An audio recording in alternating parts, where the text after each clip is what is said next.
அஸ்ஸலாமு அலைக்கும் வரஹ்மத்துல்லாஹி வபரகாத்துஹு. அல்ஹம்துலில்லாஹி ரப்பில் ஆலமீன். வஸ்ஸலாத்து வஸ்ஸலாமு அலா சய்யிதில் முர்சலீன் வஅலா ஆலிஹி வஸஹ்பிஹி அஜ்மஈன்.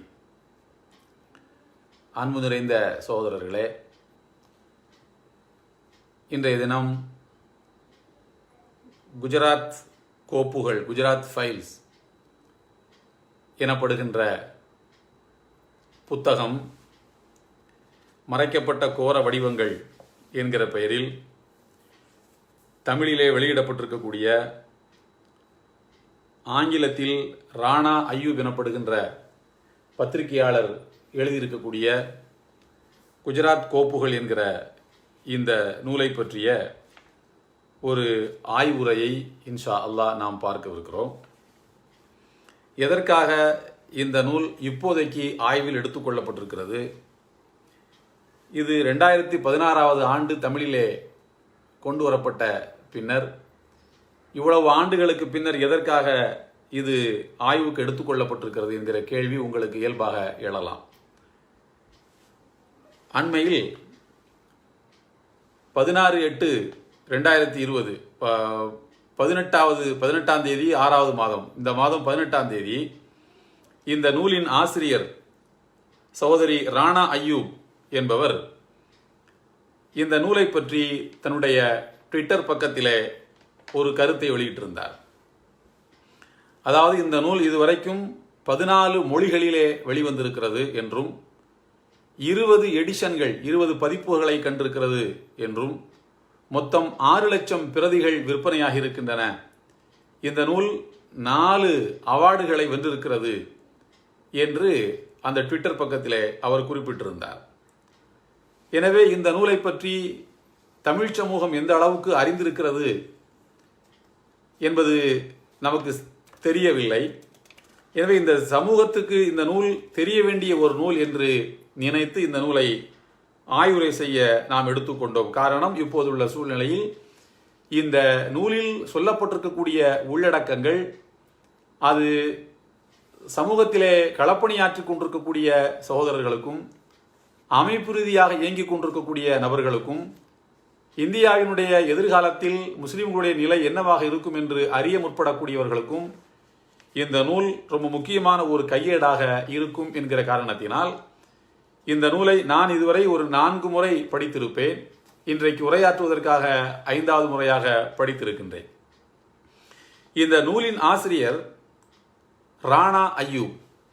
இவர் பிறப்பால் ஒரு முஸ்லிம், கொள்கையால் இடதுசாரி, தொழிலால் ஒரு ஃப்ரீலான்ஸ் ஜேர்னலிஸ்ட், அதாவது சுதந்திரமாக இயங்கக்கூடிய ஒரு இதழியலாளர்.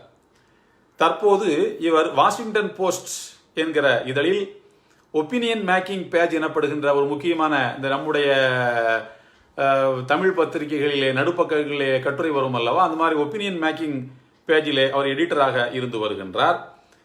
இவர் குளோபல் ஒப்பீனியன் ரைட்டர் என்றும் வாஷிங்டன் போஸ்ட் இதழிலும், நியூயார்க் டைம்ஸிலும், அதுபோல கார்டியன், ஃபாரின் பாலிசி போன்ற இதழ்களிலும் தங்களுடைய கட்டுரைகளை எழுதி வரக்கூடிய ஒரு சர்வதேச எழுத்தாளராக இப்போது உயர்ந்திருக்கிறார் நம்முடைய சகோதரி ராணா அய்யூப் அவர்கள்.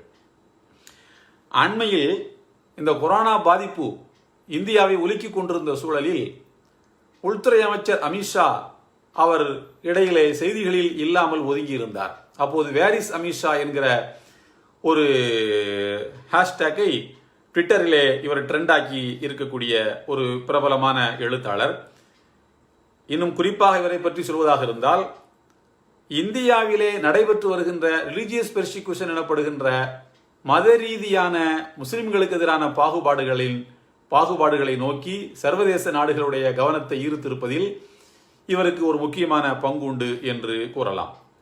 அதுபோல இந்த நூலை பற்றி சொல்வதாக இருந்தால், இந்த நூலை அவர் வெளியிடுவதற்கு முன்னர் பல ஆய்வு கட்டுரைகளை எழுதியிருக்கின்றார். பல இன்வெஸ்டிகேஷன் ஜேர்னலிசம் எனப்படுகின்ற புலனாய்வு இதழியலில் இவர் பெயர் போனவர். இவருடைய கட்டுரைகளின் பின் விளைவாக அதிகாரம் குவிந்த பதவியிலே குஜராத்தினுடைய உள்துறை அமைச்சராக வீற்றிருந்த அமித்ஷா கைது செய்யப்பட்டார். சுதந்திர இந்தியாவினுடைய வரலாற்றில் உள்துறை அமைச்சராக இருக்கும்போது கைது செய்யப்பட்டிருக்கக்கூடிய முதல் நபராக இந்த அமித்ஷா இருக்கிறார். எனவே அந்த வகையில் இந்த நூல் ஒரு சிறப்பு வாய்ந்த நூல். அதோடு மாத்திரமல்ல, இந்த நூலிலே மோடி அமித்ஷா கூட்டணி இணைந்து குஜராத்திலே அரங்கேற்றிருக்கக்கூடிய அராஜகங்களை இந்த நூலினுடைய பல்வேறு பகுதிகளிலும் இவர் படப்பிடித்து காட்டுகின்றார். இந்த நூலினுடைய முக்கிய கருப்பொருளாக இருப்பது 2005 நவம்பர் 26 நடைபெற்ற ஷொராபுத்தீன் என்ற நபருடைய என்கவுண்டர், அவர் படுகொலை செய்யப்பட்டதை பின்னணியா முக்கிய கருப்பொருளாக இதில் இருக்கிறது. 2004 ஜூன் 15 இஷ்ரத் ஜஹான் என்கின்ற ஒரு சகோதரி உட்பட சிலர் என்கவுண்டர் செய்யப்பட்டார்கள். அதுவும் இந்த நூலினுடைய முக்கிய கருப்பொருளாக இருக்கின்றது. அன்பு நிறைந்த சகோதரர்களே, இந்த நூலை பற்றி நாம் தெரிந்து கொள்வதற்கு முன்னர் சகோதரி ராணா அய்யூப் அவர்கள் ஒரு சுதந்திரமான ஒரு பத்திரிகையாளர், ஃப்ரீலான்ஸ் ஜேர்னலிஸ்ட். அவர் இயல்பிலே ஒரு பெண் என்கிற காரணத்தினால் இரக்க சுபாவம் உள்ளவர். ஒரு நாள் சாலை ஓரத்திலே சிக்னலில் கிடைக்கக்கூடிய அந்த இடைவெளியை பயன்படுத்தி யாசகம் கேட்டு தங்களுடைய வயிறுகளை நிரப்பிக் கொள்ளக்கூடிய ஒரு ஏழை சிறுமி சிலரால் கடுமையாக பாலியல் பலாத்காரத்துக்கு உள்ளாக்கப்பட்டு கொடுமைகளை அனுபவித்துக் கொண்டிருக்கக்கூடிய ஒரு சூழலை இவர் பார்த்து மனம் நொந்து போய் மனம் உடைந்து வீட்டுக்குள்ளேயே முடங்கி இருக்கின்றார். எந்த அளவிற்கு என்றால், இவருக்கு ஒரு கவுன்சிலிங் தேவைப்படக்கூடிய அளவுக்கு இவர் மனம் உடைந்து போயிருக்கிறார். அப்போது அங்கே பம்பாயில் இருக்கக்கூடிய ஒரு சைக்காலஜிஸ்ட் இவரிடத்திலே சொல்லியிருக்கக்கூடிய ஒரு வாசகம் இந்த நூலில் இடம்பெற்றிருக்கிறது. அதாவது, உன்னை பற்றிய நெகட்டிவான எண்ணத்தை முதலாவது நீ கைவிடு. நீ எந்த வேலைக்கும் செல்லாமல் அந்த காட்சியை பற்றி நீ நினைத்து கொண்டே இருப்பதனால் உனக்கு இப்படிப்பட்ட மன உளைச்சல் ஏற்பட்டிருக்கிறது. இதை மறக்க வேண்டுமானால் மேலும் நீ முனைப்போடு பணியாற்ற வேண்டும், வேலைகளுக்கு செல்ல வேண்டும் என்று அறிவுறுத்துகிறார். அந்த அடிப்படையிலே அவர் சில முக்கியமான வேலைகளை கையில் எடுக்கின்றார். இவர் தெஹல்கா பத்திரிகையிலே இவர் ஜேர்னலிஸ்டாக, இதழாளராக பணியாற்றி கொண்டிருக்கக்கூடிய சூழலில் 2002 குஜராத்தில் நடைபெற்ற இனப்படுகொலைகளில் பின்னணிகளாக இருக்கக்கூடியவர்கள் யார் யார், யார் யார் களத்திலே நின்று கலவரங்களிலே ஈடுபட்டார்கள் என்பதையெல்லாம் தெஹல்கா பத்திரிகையிலே பணியாற்றி கொண்டிருக்கக்கூடியவருடைய சக பத்திரிகையாளர் ஒருவர் அந்த குண்டர்களை எல்லாம் தேடி சென்று எப்படி நீங்கள் தாக்கினீர்கள் என்ற ஒரு இடத்திலே கேட்டு அவருடைய வீர தீர பராக்கிரம செயல்களை எல்லாம் கேட்டு படம் பிடித்து அதை பத்திரிகையிலே போட்டுவிட்டார்கள். இவர் வீர தீர பராக்கிரமங்களை சொல்லக்கூடிய கலவரங்களிலே ஈடுபடுத்தப்பட்ட அந்த குண்டர்களை நோக்கி கவனத்தை செலுத்துவதற்கு மாறாக இதிலே யார் முக்கியமான பங்கு வகித்திருப்பார்கள், அப்படிப்பட்ட உயர் அதிகாரிகளையும் அரசியல்வாதிகளையும், குறிப்பாக உயர் அதிகாரிகள், காவல்துறை அதிகாரிகள், உளவுத்துறை அதிகாரிகள், இவர்களையெல்லாம் தேடி சென்று அவர்களுக்கு தெரியாமல் ஒரு பத்திரிகையாளர் என்று சொன்னால், அதிலும் தெஹல்காலிருந்து வந்திருக்காங்கன்னு சொன்னால் யாரும் வாயை திறப்பா? யாரும் வாயை திறக்க மாட்டாங்க. ஆகையினால அவர்களை திறக்க வைப்பதற்காக இவர் ஒரு உத்தியை கையாளுகிறார். அது என்ன உத்தி என்று சொன்னால், நான் ஒரு முஸ்லிம், அதுவும் பத்திரிகையாளர், அதுவும் பெண் என்று சொன்னால் எப்படிப்பட்ட ஆபத்துக்கள் தனக்கு இருக்கிறது என்பதை புரிந்து கொண்டு இவர் என்ன பண்றாருன்னு சொன்னா, இந்த நூலை எழுதுறதுக்கு முன்னாடியே இந்த ஷொராபுத்தீன் என்கவுண்டர் நடந்தது இல்லையா, அதாவது 2005 நவம்பர் 26 இந்த ஷொராபுத்தீன் என்கவுண்டர் நாட்டை உலுக்கிய ஒரு மிகப்பெரிய என்கவுண்டர். என்ன சொல்லி அந்த ஷொராபுத்தீனை கொன்றார்கள் என்றால், குஜராத்தில் அங்கே வாழுகின்ற மக்களினுடைய காவலனாக இருக்கக்கூடிய மோடியை கொல்லுவதற்கு வந்தவர் தான் ஷொராபுத்தீன் என்று சொல்லி அந்த ஷொராபுத்தீனை தாக்கியதன் மூலம் குஜராத்துக்கு வந்த ஒரு மிகப்பெரிய ஆபத்தை தடுத்து விட்டோம், ஒரு பயங்கரமான ஆளு என்று சொல்லி ஷொராபுத்தீனை என்கவுண்டர் செய்தார்கள். ஆனால் உண்மையிலே ஷொராபுத்தீன் என்பவன் யார் என்றால், அவன் ஒரு சாதாரணமான ஒரு லோக்கல் ரவுடி, ஒரு சின்ன ரவுடி. இந்த ஷொராபுத்தீன் என்பவருக்கும் சுடாசாமா எனப்படுகின்ற குஜராத்தினுடைய காவல்துறை அதிகாரிக்கும் கொஞ்சம் நெருக்கம் உண்டு. சின்ன சின்ன செயல்களை செய்வது, இவர் அவனை காப்பாற்றுறது, இந்த மாதிரியான சின்ன நெருக்கங்கள் உண்டு சூடாசாமா என்கிற காவல்துறை அதிகாரிக்கும் ஷொராபுத்தீனுக்கும். அந்த சூடாசாமாவுக்கும் அமித்ஷாவுக்கும் நெருக்கம். அமித்ஷா உள்துறை அமைச்சர் 2005 குஜராத்தில். அமித்ஷாவோடு நெருக்கமாக இருக்கக்கூடிய சூடாசாமாவுக்கு ஷொராபுத்தீன் நெருக்கமானவர். ஷொராபுத்தீனை ஒரு நாள் என்கவுண்டரில் போலீஸ் ஷூட் பண்ணி கொண்டு போட்டுடுறாங்க. கேட்டதற்கு அவன் பயங்கரமான ஆளு, பயங்கரவாதி என்று சொல்லி பத்திரிகைகளிலே செய்திகளை கொடுத்தார்கள். நாடு பற்றி எரிந்து கொண்டிருந்த ஒரு சூழலில் 2010 சிபிஐக்கு இந்த வழக்கு மாற்றப்படுகிறது. அதாவது ஷொராபுத்தீன் என்கவுண்டர் வழக்கு மாற்றப்படுகிறது. ஷொராபுத்தீன் வழக்கு பற்றி சிபிஐ என்ன சொல்லுதுன்னா, ராஜஸ்தானில் இருக்கக்கூடிய பளிங்கு சுரங்கத்தின், பளிங்கு கற்கள் தோண்டப்படுகிற சுரங்கம் இருக்கிறது இல்லையா, அந்த பளிங்கு சுரங்கத்தினுடைய முதலாளி விமல் பட்டானி அவருடைய பெயர். அவர் ஷொராபுத்தீனை கொல்ல வேண்டும் என்று அமித்ஷாவிடத்தில் கேட்டுக்கொள்கிறார். அமித்ஷா அதற்காக அந்த விமல் பட்டானி என்பவரிடமிருந்து 2 கோடி ரூபாயை பெற்றார் என்பதுதான் சிபிஐயினுடைய என்கொயரியில் கிடைச்ச விளைவு. அன்றைய தினமே எப்படி எழுதினார்கள் தெரியுமா? குறைந்த விலைக்கு கலவரம் செய்ய வேண்டுமா, குறைந்த விலைக்கு கொலைகள் செய்ய வேண்டுமா, நீங்கள் அமித்ஷாவை நாடுங்கள் என்று பத்திரிகைகளிலே கேலியாக அன்றைக்கு எழுதினார்கள். இதுதான் ஷொராபுத்தீன் என்கவுண்டர். இதை பேஸ் பண்ணி இந்த புக் ஒரு பக்கம் ஜேர்னி ஆகுது, பயணிக்கிறது. அதுபோல இஷ்ரத் ஜஹான் என்கிற ஒரு லேடி, அந்த சகோதரி லஷ்கர் இ தைபா எனப்படுகிற தீவிரவாத அமைப்பில் அங்கம் வகிக்கிறார் என்று சொல்லி அவரையும் 2004 கொலை செய்கிறார்கள், என்கவுண்டர் பண்றாங்க. இதை நோக்கித்தான் பயணிக்குது. இதுல உண்மையை கண்டுபிடிக்கிறதுக்கு என்ன செய்யறாருன்னு சொன்னா, ராணா ஐயூப் குஜராத்தில் இனப்படுகொலையை பற்றி எடுக்க வேண்டும், ஷொராபுத்தீன் என்கவுண்டர், இஷ்ரத் ஜஹான் என்கவுண்டர், இதெல்லாம் கண்டுபிடிக்கிறதுக்காக தன்னை அமெரிக்காவில் பயின்று கொண்டிருக்கக்கூடிய ஒரு திரைப்பட கல்லூரி மாணவி என்று தன்னை தானே மாற்றிக்கொள்கிறார். மைதிலி தியாகி என்கிற பெயரில், தியாகி என்பது தகப்பனார் பெயர் மாதிரியும், மைதிலி என்பது தன்னுடைய பெயர் என்றும் தன்னுடைய பெயரை அவர் மாற்றி அமைத்துக் கொள்கிறார். வெளிநாட்டிலே பயின்று கொண்டிருப்பவர் அங்கேயே வாழ்ந்து கொண்டிருப்போர் என்று பார்ப்பவர்களை நம்ப வைப்பதற்காக விக்கு தலையில ஒட்டு முடி வைத்துக் கொள்கிறார். கண்ணுக்கு பூனை கண்ணு மாதிரி லென்ஸுகளை மாட்டிக்கொள்கிறார். டிரெஸ் குட்டை பாவாடைகள் அந்த மாதிரி தன்னை மாற்றிக்கொண்டு வெளிநாட்டில் இருக்கக்கூடிய ஒரு திரைப்பட கல்லூரியின் மாணவி என்று தனக்கு தானே பெயர் சூட்டிக்கொண்டு, பின்னால் ஒரு கட்டத்தில் தான் கண்காணிக்கப்படுவோம் என்றெல்லாம் அனுமானித்து தன்னுடைய லேப்டாப்பில் எல்லாம் மைதிலி தியாகி என்கிற பேர் லேப்டாப்பையே அப்படியே ரெடி பண்ணி திரைப்பட கல்லூரி சம்பந்தமான எல்லா செய்திகளையும் அதில் வைத்திருந்து அது சம்பந்தமான புத்தகங்களை வாங்கி கொண்டு ஒரிஜினலாக அப்படியே தன்னை அவர் மாற்றிக்கொள்கிறார். இந்த மைதிலி என்கிற பெயரை நான் ஏன் தேர்ந்தெடுத்தேன் என்பதற்கும் இந்த நூலிலே அவர் சுவாரஸ்யமான காரணங்களை சொல்லுகின்றார். அதுபோல தன்னுடைய தந்தை ஒரு சமஸ்கிருத ஆசிரியர் என்றும் இந்தியாவை பூர்வீகமாக கொண்ட இந்தியன் ஆர்ஜின் என்றும் தன்னை சொல்லிக் கொள்கிறார். அதுபோல இந்து மதத்தில் எனக்கு பெருசா பிடிப்பெல்லாம் ஒன்றும் கிடையாது. மெய்தியா இருந்தாலும் எங்கள் அப்பா சமஸ்கிருத ஆசிரியராக இருந்தாலும் இந்து மதத்தில் பெருசா பிடிப்பில்லை. ஆனால் இப்போதைக்கு மோடி தலையெடுக்க ஆரம்பிச்சதுக்கு அப்புறமா எனக்கு அதில் பெருசா நாட்டம் வந்திருக்குது. இந்த மதத்தை அவர் தான் காப்பாற்ற முடியும் நான் நினைக்கிறேன் என்று தனக்கு தானே ஒரு போலியான முகமூடியை போட்டுக்கொண்டு அப்பதான் சம்பந்தப்பட்டவங்களை பேச வைக்க முடியும் என்பதற்காக வேண்டி இப்படி ஒரு ஏற்பாட்டை அவர் செய்து கொண்டு களத்துக்கு வருகிறார். வந்ததற்கு பிறகு அவர் பல அதிர்ச்சிகரமான தகவல்களை கண்டதாக இந்த நூலிலே பதிவு செய்கின்றார்.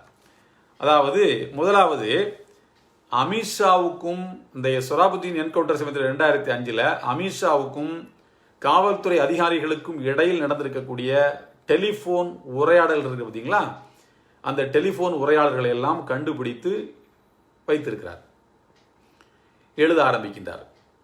அதன் பிறகு சென்ட்ரல் கவர்மெண்ட்ல இருக்கக்கூடிய காங்கிரஸ் கவர்மெண்ட்ல சென்ட்ரல் கவர்மெண்ட்ல இருந்து சிபிஐ இருந்து இவருக்கு இந்த தகவல் எல்லாம் கேட்கிறாங்க.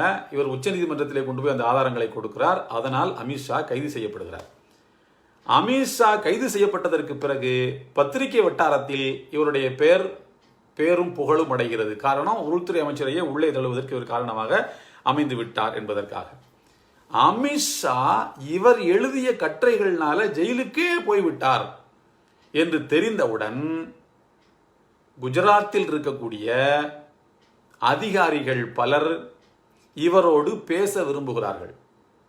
அதாவது எப்படியெல்லாம் நாங்கள் தவறாக தூண்டப்படுகிறோம், தவறுகள் செய்யும்படி தூண்டப்படுகிறோம், எப்படியெல்லாம் அரசியல்வாதிகள் எங்களை கஷ்டப்படுத்துகிறாங்க என்று இவரை சந்தித்து சொல்ல வேண்டும் என்று பலரும் நினைக்கின்றார்கள்.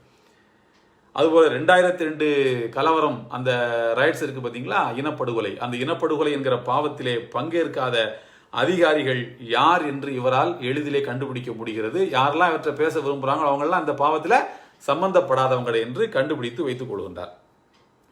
அதன் பிறகு மெல்ல மெல்ல இவர் தன்னுடைய அந்த உருவ அமைப்பெல்லாம் மாற்றிக்கொண்டு இன்வெஸ்டிகேஷனில் இறங்குறார்.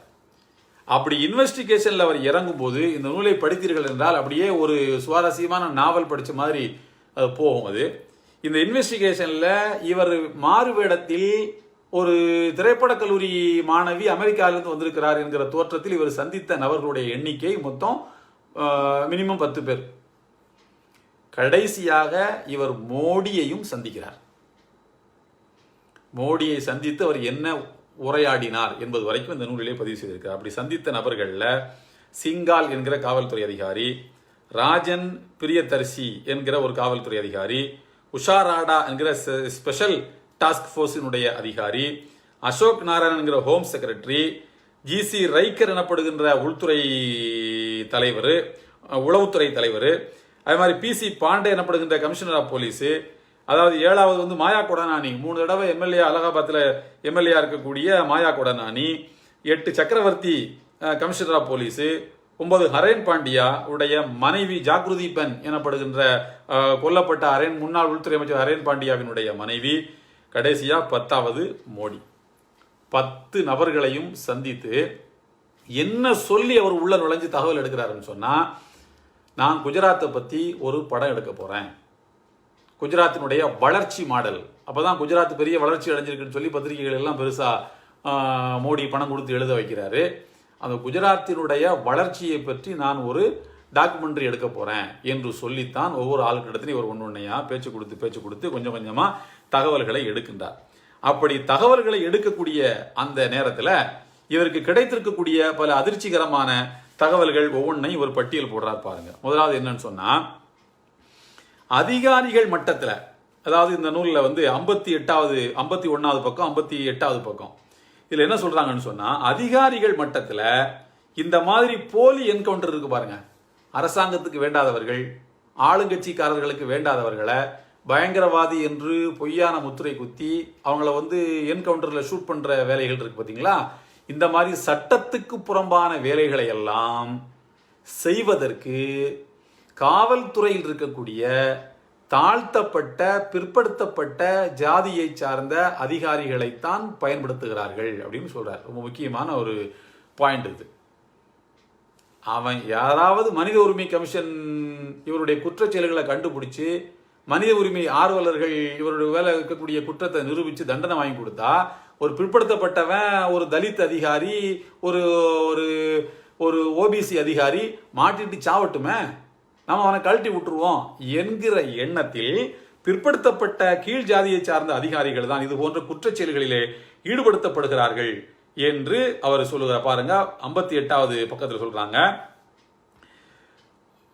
புலனாய்வினுடைய முடிவின் போது நிர்வாகத்தினரால் வேலை வாங்கப்பட்ட மற்றும் பயன்படுத்தப்பட்ட பல அதிகாரிகள் பிற்படுத்தப்பட்ட வகுப்பை சார்ந்தவர்களாக இருந்தார்கள் என்பதற்கு எனக்கு போதுமான ஆதாரங்கள் கிடைத்தன.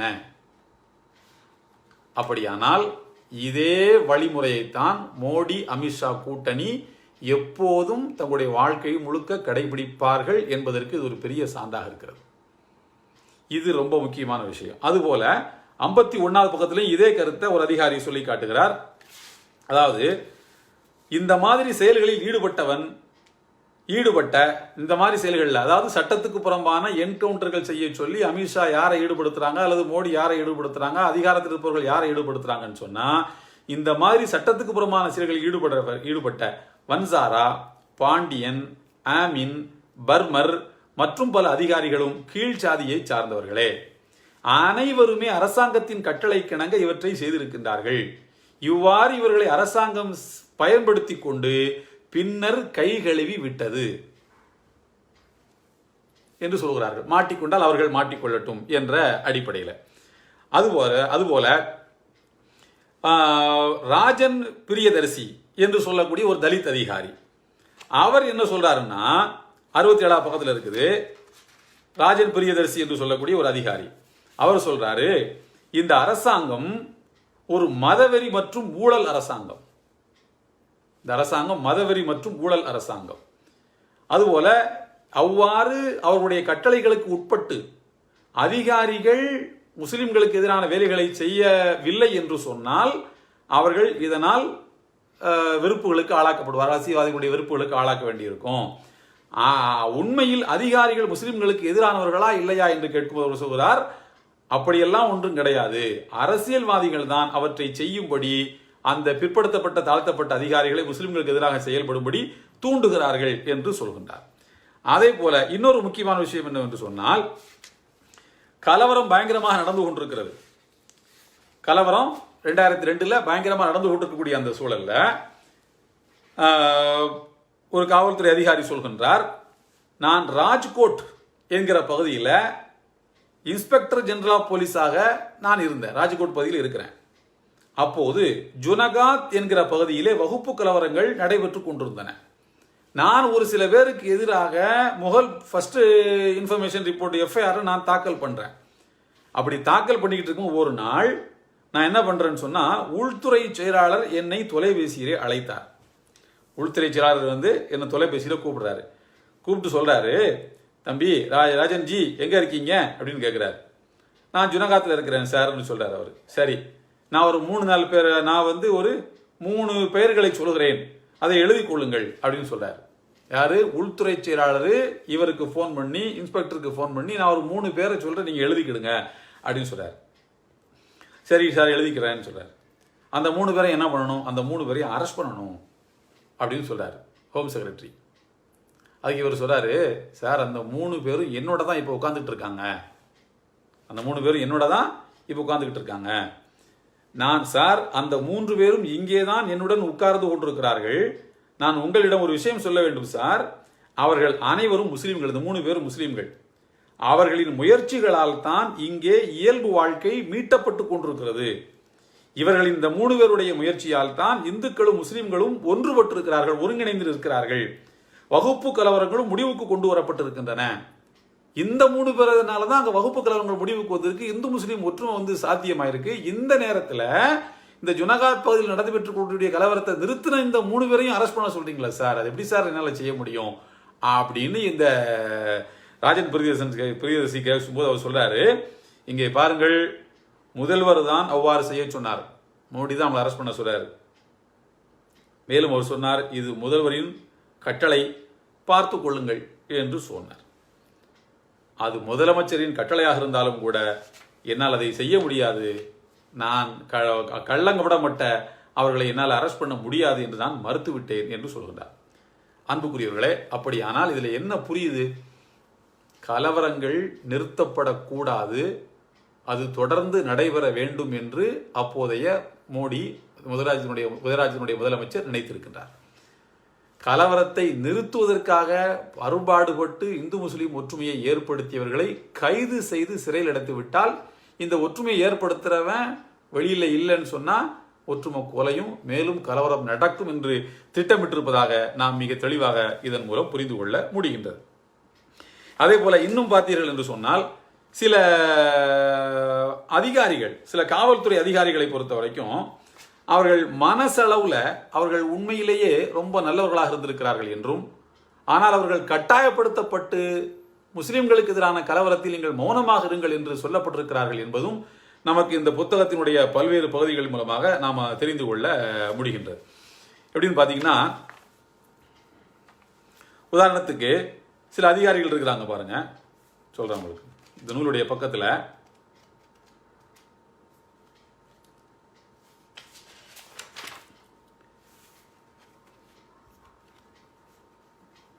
சக்கரவர்த்தி என்ற ஒரு அதிகாரி என்று நினைக்கின்றேன். சிங்கால் என்று சொல்லுகிற ஒரு அதிகாரி, இவர் ஒரு தலித் சமுதாயத்தை சார்ந்தவர். இவர் இது போன்ற தீய செயல்களுக்கு, சட்டத்துக்கு புறம்பான செயல்களுக்கு நீங்கள் ஒத்துழைக்க வேண்டும், செய்ய வேண்டும் என்று கட்டாயப்படுத்தப்பட்டவர்.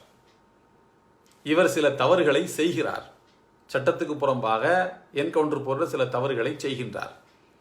இதனால் இவருடைய பெயர் பத்திரிகைகளிலே பெரிய அளவில் ஒரு மோசமான அதிகாரி என்ற செய்தி பரவுகிறது. இதை கேள்விப்பட்டு இவருடைய பாசத்துக்குரிய மகன், வெளிநாட்டில் இருக்கக்கூடிய படித்துக் கொண்டிருக்கக்கூடிய மகன், அப்பா இவ்வளவு மோசமானவர் என்று சொல்லி நினைத்து வருத்தப்பட்டு தற்கொலை பண்ணிடலாம். அதற்கு அப்புறமாக மனம் வருத்தப்பட்டு நம்முடைய பாசத்துக்குரிய மகன் இறக்கக்கூடிய அளவுக்கு நாம் தப்பு செஞ்சிருக்கிறோமா என்று நினைத்து இவர் பதவியை ராஜினாமா பண்ணுறாரு. இவர் என்னை நான் சுத்தப்படுத்திக் கொள்ளப் போவதில்லை, என் மீது எல்லோரும் மேலே எப்படி விசாரணை நடத்துறீங்களோ அது மாதிரி என் மேலே விசாரணை நடத்துங்க என்று தன்னை இவர் விசாரணைக்கு உட்படுத்தி கொண்டார் என்கிற செய்தியும் இந்த நூலில் இருக்கின்றது. இப்படி காவல்துறை அதிகாரிகள் எப்படியெல்லாம் மோடியாலும் அமித்ஷாவாலும் தங்களுடைய தீய நோக்கங்களுக்காக வளைக்கப்பட்டார்கள் என்கிற தகவல் இங்கே மலை போல் இந்த நூலிலே குவிந்து கிடக்கின்றது. அதே போல இந்த இவர்களுக்கு எதிராக, அதாவது இந்த மோடி அமித்ஷா கூட்டணிக்கு எதிராக செயல்படுவார்கள் என்ற கற்பனையில் இப்படியெல்லாம் இவங்க நடந்துடுவாங்க, நமக்கு பின்னால எதிரி ஆயிடுவாங்க என்று நினைக்கக்கூடிய நபர்கள், எதிர்கட்சிக்காரர்கள், காவல்துறை அதிகாரிகள், இப்படி சுமார் 65,000க்கும் பத்திரிகையாளர்கள், 65,000க்கும் மேற்பட்ட நபர்களுடைய தொலைபேசி குஜராத்தில் மாத்திரம் ஒட்டு கேட்கப்படுகிறது அவருடைய ஆட்சி காலத்தில். இதை ஒருவர் ஆர்டிஐயில் போட்டு பின்னால கண்டுபிடிச்சு எழுதியிருக்கின்றார். இப்படி பல அராஜகங்களை நடத்திவிட்டு இன்றைக்கு மத்தியிலே ஆட்சியை பிடித்து அமைந்திருக்கக்கூடிய இந்த மோடி எப்படியெல்லாம் அவர் அந்த அதிகாரிகள் என்ன சொல்றாங்கண்டா, அவர் பயங்கரமான புகழ் விரும்பி, தன்னை விட யாரும் அதிகமாக புகழ் அடைந்து விட்டால் அவர்கள் மேல எரிச்சல் படுவார், கோவப்படுவார். யாராவது அவரை புகழ்ந்துட்டா போதும் அப்படியே பொத்துன்னு உளுந்துருவாரு என்று அவரை பற்றி நிறைய அதிகாரிகள் சொல்லக்கூடிய கமெண்ட்ஸ் இந்த பத்திரிகையில் நிறைய காணப்படுகிறது. கடைசியா அத்தியாயம் 11ல் அனைத்தும் வெளிப்படும் தருணம் அப்படின்னு அத்தியாயம் 11 கடைசியா ஒன்று இருக்கு. புலனாய்வை எல்லாம் முடிச்சுக்கிட்டு மும்பைக்கு திரும்பி போகக்கூடிய நேரத்தில் மோடியினுடைய அலுவலகத்தில் உங்களை மோடி சந்திக்கிறதுக்கு தயாராயிட்டாரு என்கிற தகவல் முதலமைச்சர் மோடியினுடைய சிறப்பு பிரிவு அலுவலர் பௌசார் என்பவர் போன்ல எங்களை அழைக்கின்றார். மோடியினுடைய ஆபீஸுக்கு உள்ள போன உடனே அவங்க சொல்றாங்க, யாரு, இந்த ராணா அயூப் சொல்றாங்க, மோடியினுடைய ஆபீஸுக்கு உள்ள போன உடனே இந்த டேபிள்ல பந்தாவுக்கு, அதாவது அவங்க சொல்றாங்க, பந்தான்னு அவங்க சொல்லல, வாசகத்தினுடைய ஓட்டத்தை பார்த்தா நமக்கு புரியும். பராக் ஒபாமா பற்றிய ஒரு புத்தகம், விவேகானந்தர் பற்றிய ஒரு புத்தகம், இப்படியெல்லாம் அவரை பற்றி வந்திருக்கக்கூடிய நிறைய கட்டுரைகள் அப்படிலாம் டேபிளில் விரிச்சு கிடக்குதான். பராக் ஒபாமா பற்றி உள்ள புத்தகத்தை பார்த்துட்டு இந்த அம்மா அவர்கிட்ட விஷயத்தை வாங்கணுங்கிறதுக்காக வேண்டி, அப்போ நெக்ஸ்ட் பிரதமர் நீங்கள் தான் என்ன சார் அப்படின்னு சொல்லிட்டு தான் பேச்சே ஆரம்பிக்குது. வணக்கம்னு சொல்லிட்டு நெக்ஸ்ட் அடுத்த பிரதமர் நீங்கள் தான் என்ன அப்படின்னு சொல்லும்போது அவருடைய முகத்தை அப்படியே அந்த ஜொலிக்கு தான் அவருடைய முகம். சிஎம்ஆ இருக்கும்போது சொன்னால் எப்படி இருக்கும், அடுத்த பிரதமர் நீங்கள் தானே அப்படின்னு சொல்லும்போது முகம் அப்படியே ஜொலிக்குது. பிறகு அவர் ஒபாமா பற்றி பேச ஆரம்பிச்சிட்டாராம், பெரிய சர்வதேச தலைவர் மாதிரி. அதே மாதிரி பராக் ஒபாமாவும் சுவாமி விவேகானந்தருடைய நற்குணங்கள் தான் எனக்கு பெரிய உத்வேகம் அளித்து கொண்டிருக்கிறது அப்படின்னு சொல்லிட்டு சுமார் 1/2 மணி நேரம் பேசி முடிச்ச உடனே பெல் அடிச்சு இந்த பௌசாருங்கிற அந்த சிறப்பு உதவியாளரை கூப்பிட்டு, தம்பி என்னை பற்றி பத்திரிகைகளில் பாராட்டி பெருமையாக எழுதப்பட்டிருக்கக்கூடிய இந்த கட்டிங்ஸ் அதெல்லாம் எடுத்து இந்த அம்மாவுக்கு நிறைய கொடுங்க, அதை நீங்கள் வாங்கிட்டு போங்க, போகும்போது திரைப்படம் எடுக்கும்போது என்னை பற்றி நல்லா எழுதுங்க அப்படிங்கிறத இன்டெரக்டாக அவர் சொல்கிறார். நிறைய கட்டிங்ஸ்லாம் எடுத்து கொடுங்க. இந்த அம்மா உடனே வந்தது அதுக்கு இல்லை, என்ன பண்ணுறது, நெக்ஸ்ட் வரும்போது நான் வாங்கிக்கிறேன் அப்படின்னு சொல்லுது. கடைசியில் அங்கிருந்து கிளம்பி வந்துடுது. நெக்ஸ்ட் திரும்ப அவங்கள சந்திக்கவே இல்லை. எல்லா தகவல்களையும் எடுத்து முடிச்சுட்டு இவரை இந்த பணிக்காக அனுப்பி வைத்த தெகல்கா பத்திரிகையினுடைய அலுவலகத்துக்கு போயிட்டு எனக்கு என்னென்ன தகவல் நான் எடுத்தேன்னு எல்லாத்தையும் கொண்டு போய் அந்த அம்மா கொடுக்குறாங்க, ராணாயும் கொடுக்குறாங்க. கொடுத்து முடிச்ச உடனே தெகல்கா ஆஃபீஸிலிருந்து சொல்கிறாங்க, இங்கே பார் ராணா, பங்காரு லட்சுமணன், பிஜேபியினுடைய முன்னாள் தலைவர் பங்காரு லட்சுமணன் தொடர்பாக ஒரு ரகசிய பதிவு, ஒரு ஸ்டிங் ஆபரேஷன் ஒன்றை மேற்கொண்டு நாம் அவரை பற்றி உள்ள தகவல்களை, அவர்கள் லஞ்சம் வாங்கினார் ஒரு தகவல் வந்தது இல்லையா, இந்த தகவல்கள் வெளியில் கொண்டதுனால நம்முடைய அலுவலகத்தை அவர்கள் மூடிவிட்டார்கள். அதுபோல மோடி நாட்டின் மிகவும் வலுவான தலைவராக இப்போது அவர் இருக்கின்றார். அவரை பற்றிய தகவல்களை நாம் வெளியிட்டால் நாம் அனைவரும் தீர்த்து கட்டப்பட்டு விடுவோம். ஆகையினால இதனை வெளியிட வேண்டாம், விட்டுவிடு என்று சொல்கின்றார்கள்.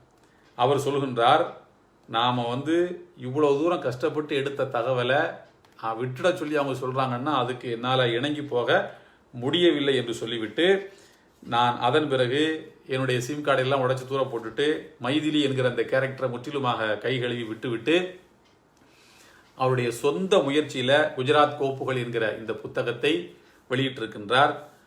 அதுபோல இந்த புத்தகத்தில் எந்தெந்த அதிகாரிகளெல்லாம் இவருடைய இந்த மோடி அமித்ஷா கூட்டணியுடைய அராஜக செயல்களுக்கு துணை போனார்களோ அந்த அதிகாரிகளுக்கு எப்படி எப்படியெல்லாம் பதவி உயர்வுகள் கொடுக்கப்பட்டன என்பதை 200வது பக்கத்தில் அவர் சொல்லுகின்றார். அதே போல் பார்த்தீங்கன்னா இந்த நூலில் 112வது பக்கத்தில் எந்த அதிகாரிக்கு பதவி உயர்வு கொடுக்கப்பட்டது என்று சொல்கின்றார். 200, 112, அது மாதிரி 162 இந்த பக்கங்களில் எல்லாம் ஒத்துழைத்த அதிகாரிகளுக்கு பதவி உயர்வு, காப்பாற்ற இயல முடியாத சூழ்நிலை வரும்போது அப்படியே அவங்களை கழட்டி விட்டுறது, தான் மட்டும் உயர்ந்த இடத்துக்கு போய்விட வேண்டும் என்றுதான் அவர் நினைப்பார். இதுதான் அவருடைய சுபாவம் என்பது எல்லா அதிகாரிகளுடைய கருத்தாகவும் இருக்கிறது. அதே போல ஒரு மாய பிம்பத்தை கட்டமைக்கிறதுல அவரை விட ஒரு சிறந்த ஒரு தேர்ந்த ஆள் இருக்க முடியாது. எப்படின்னு சொன்னால், குஜராத்து வளர்ச்சி மாடல், குஜராத் வளர்ச்சி அடைந்து விட்டது என்று சொல்லி உலகம் எல்லாத்தையும் நம்ப வச்சுட்டாரு. கடைசியில் பார்த்தீங்கன்னா இப்போ ட்ரம்ப் வரும்போது என்ன பண்ணாங்க, 7 கிலோமீட்டருக்கு ரோட்டில் காம்பவுண்டு சுவர் கட்டினாங்க. ரோட்டில் காம்பவுண்டு சுவர் கட்டுற ஒரே நாடு நம்முடைய நாடாகத்தான் இருக்க முடியும். அதுபோல நம்முடைய இராணுவம் மிக வலிமை வாய்ந்த இராணுவமாக ஆகிவிட்டது என்று சொல்லி நாடு முழுக்க பிரச்சாரங்களை செய்து நம்ப வைத்தார். பார்த்தீங்கன்னா சீனா உள்ள புகுந்து நம்முடைய இராணுவ வீரர்கள் 20 பேரை அடித்தே கொண்டிருக்கிறார்கள் என்கிற தகவல் வந்திருக்கிறது. மொத்தத்தில் இவர் ஒரு ஃபெயிலியர் பிரைம் மினிஸ்டர், தோற்றுப்போன ஒரு பிரைம் மினிஸ்டர். ராகுல் காந்தி அவர்கள் சொல்வதை போல இவர் பதுங்குகிறார், ஓடி ஒளிகின்றார். உண்மையை நாட்டு மக்களுக்கு சொல்லுவதற்கு அஞ்சக்கூடிய அளவுக்கு இவர் நடத்துகின்ற அரசின் உண்மைத்தன்மை மிகவும் பலகீனமாக இருக்கிறது என்பது யதார்த்தமாக இருக்கிறது. இப்படி பல உண்மைகள் வெளியிலே வருவதற்கு இந்த நூல் மிகப்பெரிய காரணமாக அமைந்திருக்கிறது என்கிற காரணத்தினால் இந்த நூல் ரொம்ப முக்கியமானது. தமிழிலே இந்த நூலை பாரதி புத்தகாலயம் வெளியிட்டிருக்கின்றது. விருப்பம் இருக்கக்கூடியவர்கள் வாங்கி வைத்துக் கொண்டால் நல்லது. குறிப்பாக இயக்கத்தில் இணைந்து பணியாற்றக்கூடிய சகோதரர்கள், எழுத்தாளர்கள், மேடை பேச்சாளர்கள், அதுபோல பாசிசத்தை பற்றி அறிந்து கொள்ள வேண்டும் என்கிற ஆர்வம் உள்ளவர்கள் அனைவருடைய கையிலும் இருக்க வேண்டிய ரொம்ப முக்கியமான ஒரு நூல். இன்ஷா அல்லாஹ் நாளைய தினம் அல்லது அதற்கு அடுத்த மறுநாள் வேறு சில முக்கியமான விஷயங்களோடு உங்களை சந்திக்கின்றேன். எல்லாம் வல்ல அல்லாஹ்வினுடைய அன்பும் அருளும் நம் அனைவர் மீதும் என்றும் நிலவட்டுமாக.